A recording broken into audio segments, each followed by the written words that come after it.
நம்ம ஒரு பிகினர் ட்ரேடராக இருக்கக்கூடிய பட்சத்தில் என்னென்ன விஷயங்கள்லாம் நம்ம ஃபாலோ பண்ணுனா இந்த மார்க்கெட்டில் நம்மளால் ப்ராஃபிட்டபிள் ஆக முடியும் அப்படிங்கிற ஒரு விஷயத்த ரொம்ப டீட்டெயிலாக பார்க்க போகிறோம். ஏன்னா நாம் இந்த ஒரு ஃபீல்டில் ப்ரொஃபஷனல் ஆகிறதுக்கு முக்கியமாக தேவைப்படக்கூடிய ஒரே ஒரு சீக்ரெட் என்ன அப்படிங்கிறத பார்த்தோம் அப்படின்னா அந்த சப்போர்ட் அண்ட் ரெசிஸ்டன்ஸ்.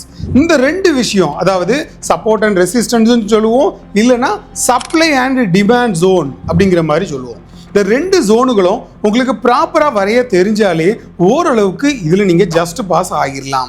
இப்படி ஜஸ்ட் பாஸ் ஆனால் தான் கண்டிப்பாக இந்த ஃபீல்டில் ஒரு 10 ட்ரேடுகள் எடுத்தீங்க அப்படின்னா ஒரு 3 ட்ரேடுகளாவது உங்களால் ப்ராஃபிட் பண்ண முடியும். சப்ளை அண்ட் டிமாண்ட் ஜோனை பார்க்குறதுக்கு முன்னாடி நான் ஒரு பிகினர் ட்ரேடராக இருக்கக்கூடிய பட்சத்தில்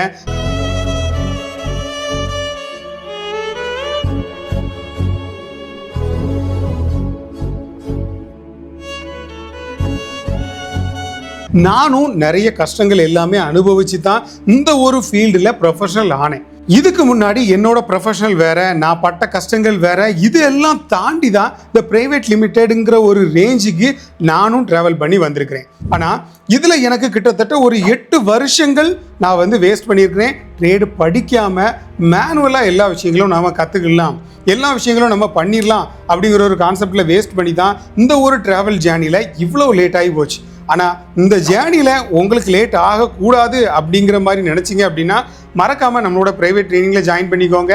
ப்ரைவேட் ட்ரைனிங்கில் யார் யாருக்கெல்லாம் இன்ட்ரெஸ்ட் இருக்கவங்க மட்டும் எனக்கு டிஎம் பண்ணுங்கள், தேவையில்லாமல் உட்காந்து டிஎம் பண்ணிட்டு இருக்காதீங்க. அண்ட் எனிவே, இப்போ தான் நம்மளோட சேனலை ஃபஸ்ட் டைம் பார்க்குறீங்க அப்படின்னா மறக்காமல் லைக் அண்ட் சப்ஸ்கிரைப் பண்ணிவிட்டு கண்டினியூ பண்ணுங்கள். அடுத்தடுத்து நிறைய வீடியோக்கள் போடுறதுக்கு எனக்கு ஒரு மோட்டிவேட்டடாக இருக்கும். வாங்க டைரெக்டாக வீடியோவே பார்த்துடலாம். இப்போ நாம் இதில் பார்த்தீங்க அப்படின்னா கோல்டோட ஒரு சார்ட்டை நம்ம எடுத்து வச்சுருக்கிறோம். இந்த கோல்டோட சார்ட்டில் அதிகமாக யூஸ் ஆகக்கூடிய ஒரு ஸ்ட்ராட்டஜி இந்த supply and demand, support and resistance அப்படின்னு சொல்லக்கூடிய ஒரு ஸ்ட்ராட்டஜி. இந்த ஸ்ட்ராட்டஜியை பார்த்தோம் அப்படின்னா இப்போ ஸ்க்ரீனில் பாருங்கள். இப்போ ஸ்க்ரீனில் நான் உங்களுக்கு தெளிவாக காட்டியிருக்கிறேன். இப்போ இதில் பார்த்தோம் அப்படின்னா மார்க்கெட் கீழே இருந்து மேலே ஏறி வருது. மேலே ஏறி வந்ததுக்கு பிறகு ஒரு சின்ன ஒரு 5-6 கேண்டில் அக்குமுலேஷனுக்கு பிறகு மார்க்கெட் மறுபடியும் கீழே வந்துட்டு மறுபடியும் ஒரு ஹை, மறுபடியும் ஒரு லோ, மறுபடியும் ஒரு ஹை, மறுபடியும் ஒரு லோ, மறுபடியும் ஹை லோ, இந்த மாதிரி வச்சுருக்குது. இதில் நம்மளோட ட்ரேடுகளை நம்ம எப்படி பிளேஸ் பண்ணலாம், எந்த இடத்துல நம்மளோட ட்ரேடுகளை பிளேஸ் பண்ணுனா நமக்கு ஒரு கரெக்டான ப்ராஃபிட் கிடைக்கும் அப்படிங்கிறத பார்த்துடலாம். நாம் நம்மளோட சப்ளை அண்ட் டிமாண்ட், அதாவது சப்போர்ட் அண்ட் ரெசிஸ்டன்ஸை நம்ம எப்படி ப்ராப்பராக ட்ரா பண்ணலாம் அப்படிங்கிறத ஃபஸ்ட்டு பார்ப்போம். ஏன்னா இந்த ஒரு சப்போர்ட் அண்ட் ரெசிஸ்டன்ஸ்னு சொல்லக்கூடிய ஒரு விஷயம் பிகினர்களுக்கு ரொம்ப ரொம்ப முக்கியம். இந்த ஒரு விஷயம் தெரிஞ்சாலே ஓரளவுக்கு ஒரு 10% நீங்கள் பாஸ் ஆகிடலாம். இப்போ இதில் பார்த்தோம் அப்படின்னா நம்ம எந்த ஒரு பாயிண்ட் ஹையாக இருக்கோ அதை தான் நம்ம என்ன சொல்லுவோம், ரெசிஸ்டன்ஸ் அப்படிங்கிற மாதிரி சொல்லுவோம். அப்போ அந்த ரெசிஸ்டன்ஸில் நமக்கான பாயிண்ட்டை, அதாவது நமக்கான அந்த ட்ரையாங்கிளை நம்ம ட்ரா பண்ணிக்கலாம்.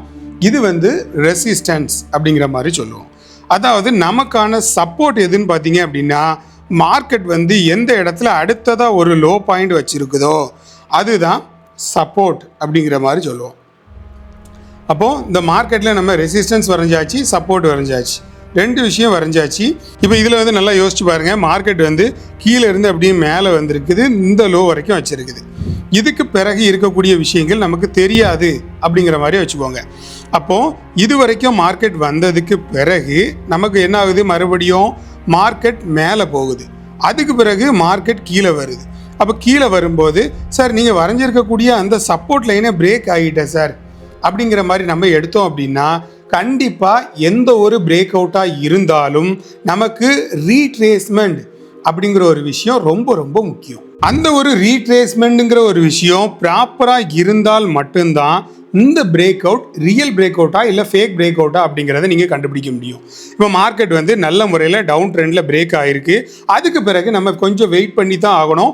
மார்க்கெட் மறுபடியும் நமக்கு என்ன மாதிரி சிக்னலை கொடுக்குது அப்படின்ட்டு மறுபடியும் கொஞ்சம் வெயிட் பண்ணணும். அப்படின்னா மார்க்கெட் மறுபடியும் இந்த டவுனில் இருந்து ஸ்டார்ட் ஆகி மறுபடியும் மேலே போயிட்டு அந்த ரெசிஸ்டன்ஸில் அதுக்கான பாயிண்ட்களை எடுத்துட்டு மறுபடியும் கீழே வந்திருக்கு. அப்போ மறுபடியும் நம்ம கீழே பார்த்தோம் அப்படின்னா சார் மறுபடியும் பிரேக் ஆகிருக்க, அப்போ இதை ஒரு ரீட்ரேஸ்மெண்ட்டாக எடுத்துக்கலாமா அப்படின்னு கேட்டிங்கன்னா எடுக்கக்கூடாது. ஏன்னா எந்த ஒரு ரீட்ரேஸ்மெண்ட்டாக இருந்தாலும் அது வந்து நமக்கு இந்த சப்போர்ட்டை ஒட்டுன ரீட்ரேஸ்மெண்ட்டாக இருக்கணும். அதை தாண்டி மேலே போயிட்டு டச் ஆகிட்டு மறுபடியும் கீழே வந்து அப்படின்னா அது ரீட்ரேஸ்மெண்ட் ஆகாது. அது மறுபடியும் இன்னும் ஒரு ஃபேக் பிரேக் அவுட்டாக தான் ஆகும். அப்போது அடுத்ததாக நம்ம மறுபடியும் இதில் எடுத்தாச்சு. இப்போ 2 லோக்கல் நமக்கு க்ரியேட் ஆனதுனால நம்ம இதில் என்ன பண்ணிக்கலாம், மறுபடியும் நம்ம இதில் இன்னும் ஒரு சப்போர்ட்டை வரைஞ்சிக்கலாம். இதுக்கு மேலே இருக்கக்கூடிய சப்போர்ட்டை நம்ம வந்து டெலீட் பண்ணிடலாம். அப்போது இந்த சப்போர்ட்டில் நமக்கு ரியாக்ட் ஆகலை, அதனால் நம்ம அந்த சப்போர்ட்டை என்ன பண்ணிட்டோம், டெலீட் பண்ணிட்டோம். அப்படி டெலீட் பண்ணிவிட்டு நம்ம அடுத்ததாக மறுபடியும் வெயிட் பண்ணுறோம். மார்க்கெட் வந்து என்ன இருக்குது, கீழே வந்து அந்த சப்போர்ட்டில் எடுத்துகிட்டு மறுபடியும் மேலே போய் அந்த ரெசிஸ்டன்ஸில் டச் ஆயிடும். மறுபடியும் ஒரு பிரேக் அவுட் நடந்திருக்கு இந்த இடத்துல. அது வந்து பிரேக் அவுட் நடந்துட்டு மறுபடியும் என்ன இருக்குது, மார்க்கெட் இந்த இடம் வரைக்கும் கீழே போயிட்டு மறுபடியும் இன்னும் கொஞ்சம் ஜூமிங்கோட குறைச்சி காட்டுறேன். மறுபடியும் கீழே வரைக்கும் போயிட்டு நமக்கு மார்க்கெட் பிரேக் அவுட் ஆகி கீழே வந்துட்டு மறுபடியும் ரீட்ரேஸ் ஆகி இந்த இடத்துல நமக்கான சிக்னலை அது கொடுக்குது. இப்படி நமக்கு இந்த ஒரு ரீட்ரேஸ்மெண்ட்டில் தான் இது வந்து ஒர்க் ஆகும். இப்போ தான் நமக்கான ட்ரேட் வாய்ப்புகளே கிடைக்குது. இப்போ இதில் ஒரு சின்ன ஒரு 2 கேண்டிலை சேர்த்து வச்சு ரீட் பண்ணி பாருங்கள். அதாவது இந்த ஒரு சின்ன கேண்டில், இந்த ஒரு ரெட் கலர் கேண்டில், இந்த 2 கலரையும் பார்த்தோம் அப்படின்னா கரெக்டாக நமக்கு இந்த ஒரு சப்போர்ட்டிங் பாயிண்டில் நமக்கு இது என்னதாகுது, ரெசிஸ்டன்ஸாக ரியாக்ட் ஆகுது. எப்போ சப்போர்ட் வந்து ரெசிஸ்டன்ஸாக மாறுதோ அப்போ, அதாவது இந்த ஃப்ளோர் வந்து எப்போ ரெசிஸ்டன்ஸாக உங்களுக்கு ரியாக்ட் ஆகுதோ அப்போ அந்த இடத்துல உங்களுக்கான செல் ஆர்டர்களை நீங்கள் தாராளமாக ப்ளேஸ் பண்ணிடலாம். இப்போ இதில் வந்து ஒரு செல் ஆர்டரை வந்து நான் என்ன உங்களுக்கு வச்சு காட்டுறேன். கரெக்டாக இந்த இடத்துல உங்களோட செல் ஆர்டரை ப்ளேஸ் பண்ணிவிட்டு இதில் வந்து கிட்டத்தட்ட ஒரு 15,000 பாயிண்ட் இருக்குது. 15,000 பாயிண்ட் மீன்ஸ் ஒரு 150 1500 பிப்பு. 15,000 பாயிண்ட் 1500 பிப்பு. இதில் வந்து ஒரு 30,000 வச்சோம் அப்படின்னா கிட்டத்தட்ட 1:2 ரேஷியோ உங்களோட டார்கெட் வந்து ஈஸியாக ஹிட் ஆகியிருக்கும்.